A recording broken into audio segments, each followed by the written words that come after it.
Welcome back to another episode of Look What Just Found. Today we're going to look at some of my recent online purchases.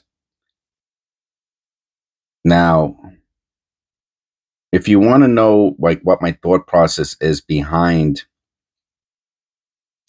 what I pick, it usually has to do with what's going on the channel, right? So if I discover a new type of era, when I say discover, I mean it's new to me. Like I see something and I'm not sure what it is, and I'll do some research on it. And as a result of the research, I'll get more curious about that coin, and then I'll pick some up. So what I will do is, as I'm showing you my recent pickups, if I remember like that I found one of these or what it's related to, then I'll mention that. And as I got a lot of see, what happens is my desk gets super duper crowded, and because like I have like I start thinking about what I want to do for my next episodes, and then all of a sudden this little tiny desk gets overwhelmed, and I feel like I'm getting a little claustrophobic. So here we go. Now, if I remember, I didn't pay like over $20 for anything except for the other graded coins that just came back. I just picked up from the post office yesterday. So as long as this video doesn't get too long, I'll do parts, so that way I could break it up for into its related topics, so that way it's not it's easier to digest for my viewers. All right, so and then if I'm gonna look up the mintage or something like that, I'll pause the video and I'll come back with the information. 1942 S over S. RPM 2. All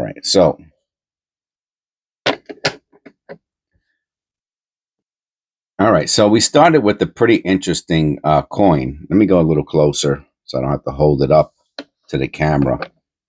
And then what I will do is I'll show you what I found on online.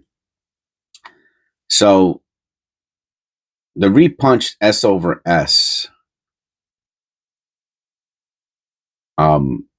ungraded. Obviously, you're rolling the dice because you never know if you have to find someone. So if you buy something that's ungraded, you either have to send it out to get graded, which can cost $20 to $50, depending on how many extra features you want to get for your grading. Like if you want to get research, that costs money. If you want to get conservation, that costs extra money. Expedited ship, all this stuff, insurance, all this stuff costs extra money. So anyway. So if you could find something already graded for less than it would even cost to get it graded, obviously that doesn't make any sense. So, and you're taking a chance. How about imagine if you send it out to get graded and they tell you it's not what you thought you bought? You know how pissed I would be? Anyway, so the S over S, $20, and you're hoping that's it. And this one looks a little better. And then one good way to know what you're really getting is to check out auctions. And I know this one says the SSS, like the SSS minnow or whatever, but I'll watch it. It's going to end in 15 hours, and it's at $25. So that's a very good indication that it's an expensive coin. And which one is that's in? Oh, and is it cleaned? No, uncirculated detail. All right, so that's questionable color. Oh man, there's stuff like that you just don't want to see, man. So even with the questionable color, an uncirculated, that's not even really a grade, to be honest with you. A grade is AUMS. So I don't even know what that means, to be honest with you. And it's still selling for money. So this here has a grade, and it says RPM 2, which I like also. MS64. It's an absolute stunner, man. Look at that. I mean, this is incredible, honestly.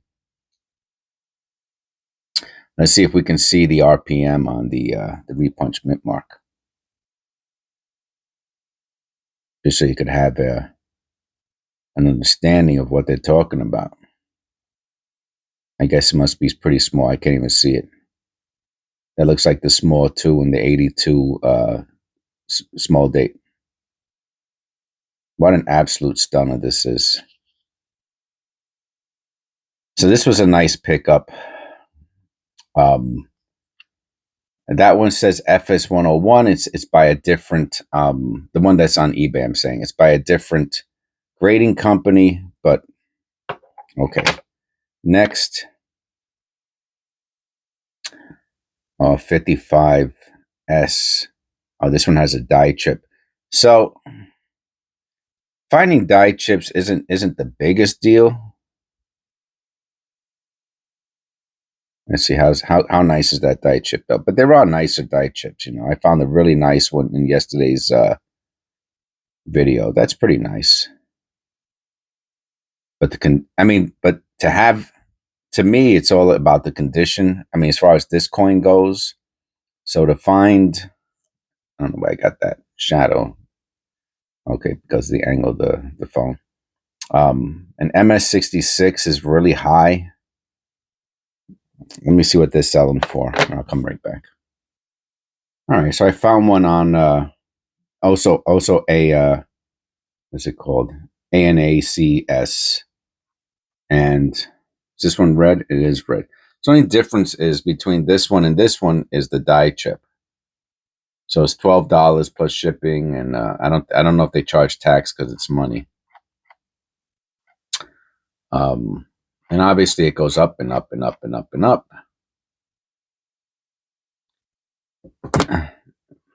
And I don't remember what I paid for it. Probably in that range. But I do like the fact that it has the die chip on it and that it's still graded MS66. So that's probably why I picked this one up. I find die chips quite often. I believe one of our members, Eric, he has his YouTube channel is in the description below in his Discord channel. And he was going through, I believe, his 1955s. I can't remember if they were S's or D's or P's. But I believe you found a couple, Eric, with die chips on it. And they were in beautiful, condition. So they do grade them. And I did not find, you know what, let me type die chip in to see if that makes a difference. Die chip. To see if there is one with a die chip in it that's graded. Oh, there is. No. Oh, there is a die chip, but it doesn't say die chip. All right. So with the die chip, they're asking more than the $12. Like if you went online to buy it, I'm saying. So there it goes. Die chip. I didn't know it was there. And they want $35 for it. So it's a little bit more. But think about it. It costs $35 to get it graded. You know what I mean? That's the problem. Anyway, I'm not going to get into that. That's a whole nother video.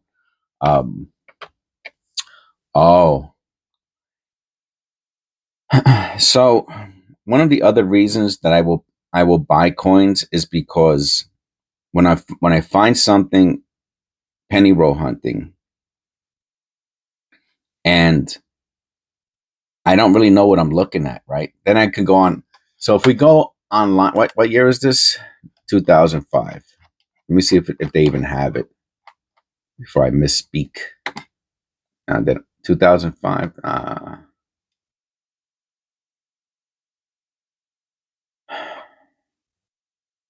No.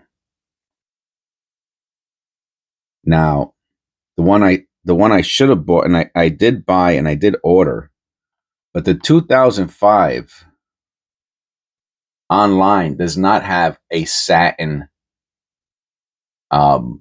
finish designation as the 2009 does. See, the 2009, they talk about satin uncirculated. So if you buy it, you can now look at the mintage on it, and this one doesn't. So I guess I just picked this one up.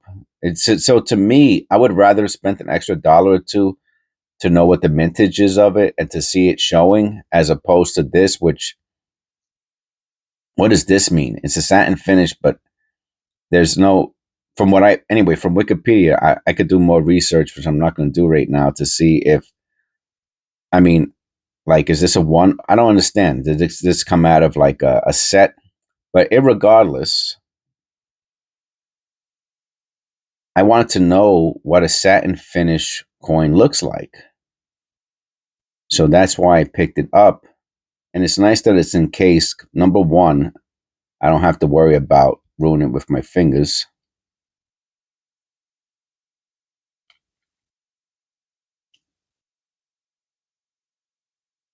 I have to flip it like a coin. That's funny.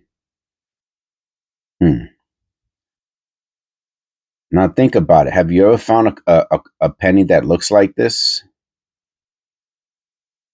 Now, I did pick up other satin finishes. Let me see if, I don't think I have them here.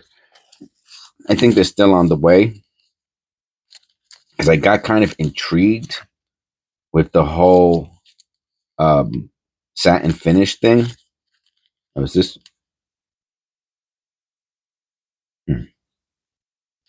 But I have to be honest with you, the other satin finishes that I seen, you know what? Let me just show you a different satin finish penny. I'll pause it for a second. All right, so I found a couple online, and hopefully this makes my point. Now, let me look. I'm gonna look at this off camera for a second just to get my thoughts gathered. So the issue I have with this specific coin, which I really haven't looked at since I purchased it, I'm only looking at it now while on doing the video, is that if I found something like this, my first thought wouldn't be satin finish, and I'm going to show you why. All right. So as I showed you before on the mintages, the 2005 doesn't even show a satin finish, right? And I wish I had the 2009s that I ordered to compare to this 2005, but all I have is what's online, so I'm going to show you that now. So this is a satin finish 2009, and if you look at it, it has kind of that satiny, it has a certain look to it. And if we look at another picture, this is more like a stock photo, but it's more like pink. And a lot of the satin finishes from the 2009s, the pictures look more like a rose gold or a pink. And look at it. Like when I look at these photos, to me, this really doesn't look like the coin that I'm showing you in the that's why I looked for I try to find one that was more like a regular picture like this one is, but even this picture, the surface looks satiny to me as opposed to this. So this one coin I'm really not thrilled about, to be honest with you. I guess it's okay in the sense that it'll show what someone's considering satin finish, even though it's not. You can't. I couldn't find it listed as satin finish. I'm actually going to put in 2005 satin finish, because I want to see 2005, because to me that's kind of odd that it's not in the mintage. Yeah, and they come, and I'll show you here. They come up. I don't want to say obviously they come up, but they do come up. So let's see what some other 2005 satin finishes look like. Oh, they're showing the reverse. Oh, they got the double knee here. It's called a double knee. That's when it's like a bulging knee. See, even this one to me does not look like the one we have. So this is a satin finish, 68 red. Is that what we got? We have a 68 red satin. Same. Oh, that's a Denver. This is a Philadelphia. $10. All right. I don't remember exactly what I paid for it, but There you go. Here goes a real picture. Let's see. Let's look at this. Well, I guess. And again, this is part of the issue with not doing research first. If I would have researched this and saw that there was no mintage on this, I don't know if I would have picked it up even for $5. You know, shipping is $5, so that comes out to $10. You know what I mean? Those that you see for 10, you also have to pay shipping for $5, so they're really 15. So maybe I saved $5, and it shows me a good example. I mean, not a good example. To me, this is not a good example of a satin finish. So I should have did my research first, so that way I could have purchased one that at least I know that there's a mintage of it. Because I don't know if they're just saying like, oh, that's a satin finish, but the mint never minted it as a satin finish. You know what I'm saying? So it's kind of weird to me. I would have to do more research on it, which I did none till just now. So that's part of the process. All right. So anyway, these are three of the of my pickups, recent pickups. And if I was to say which one was my favorite, it would definitely be out of these three. The 42 S over S RPM 2. I like the fact that it has the designation. I like the fact that it's not cleaned and still has a high grade. And the mintage on the 42. I think one of the reasons I picked that up was because it had a relatively low mintage. And I know some people, you know, have different definitions of what they consider low mintage, but the 42S has 85 million. As opposed, and I'll show you here, has 85, you know, almost 86 million, as opposed to the Philadelphia, which is 657 million, and the Denver's, which is 206 million. So even the Denver's much, much lower than the Philadelphia, but that S is relatively low. And obviously the proof has only, that's very low. And that once you're in the thousands, that's very low. But, you know, for a graded coin of this, I like this one a lot. This one I will keep. So what I'll do is, just as a final thought, I will put this one away, right? Because it has more value. I will put this one away also because it really has no meaning for the show. But this coin I will keep around as a identifier, right? If I see a coin, I'm like, oh, I wonder if that's satin, or if I find a 2005, and I'm like, oh wow, that looks like it's satin. There's nothing that's going to beat having the coin in your hand. So I will keep this one. And I know the point of this was to get it off my desk, but I will take it off of this desk. I will take it off of this desk, and I will put it on that messy desk. So the pile will get moved around. Look, I even have my keyboard out of the way on top of stuff. Bananas, man. All right. So anyway, I hope you enjoyed the video. God bless. I'm gonna do on the next one, part 2. I'm gonna do my raw coins that I picked up, and I'll do this whole group here. And I even found another white AM. Here it goes. In yesterday's video, so I have another one. There was another one lying around there. So we're gonna do this group next in part 2.